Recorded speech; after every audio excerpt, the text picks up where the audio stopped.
Les étudiants en troisième année de but MMI présentaient le 26 janvier 2026 leurs 5 projets de signalétique à leurs professeurs et aux responsables du parc de la Roche-Jagu.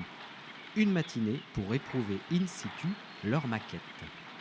On a voulu aussi s'interroger sur la possibilité d'augmenter en fait cette signalétique, en rajoutant tout simplement un QR code ou quelque chose pour, on va dire, donner une autre dimension à la visite. Il y avait plusieurs panneaux assez différents, donc nous on intervient pour essayer d'y apporter une cohérence. Ce serait plutôt gravé qu'avec des stickers, mais pour une question de réalisation, on a fait sous forme de stickers. En fait, ce serait de l'acier corten un peu plus épais, donc là il faudrait mettre la dernière carte à jour. Et si vous nous conseillez de mettre un plot de ciment, évidemment... Juste une dalle, béton un plot, quoi. On arrivera à voir les chemins exactement, notamment au bord de la rivière qui sont assez compliqués. Donc cette carte, elle est facilement implantable aussi pour vous, puisque si on imagine que sur votre site internet que vous avez déjà, c'est juste rajouter une page web accessible uniquement via le QR code. Donc techniquement, c'est quand la personne revient de son tour à la source de Stanko et passe par ici pour qu'elle sache où aller. Si vous le voulez bien, on peut continuer les autres signalétiques. On en a encore 2. On a mis les petits motifs sur le côté. Donc là, on s'est fait un peu plaisir. On a voulu un petit peu représenter la charte graphique. Qui est également un peu massif aussi, c'est vrai. Vous allez donc trouver un QR code placé un petit peu partout sur la Roche-Jagu au niveau des zones.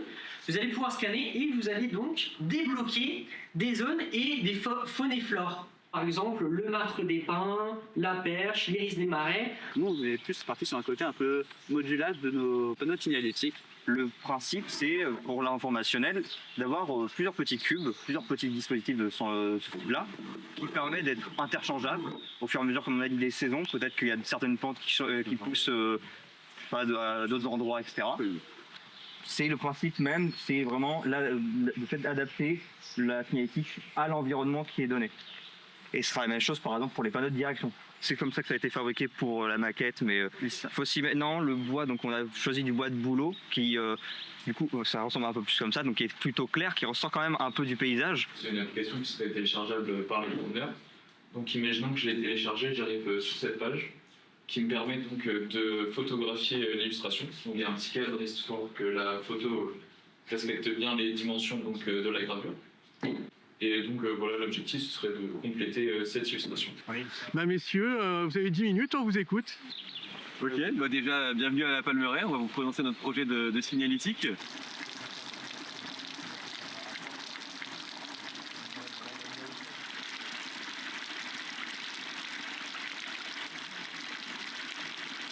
Au niveau des instructions à respecter dans le parc.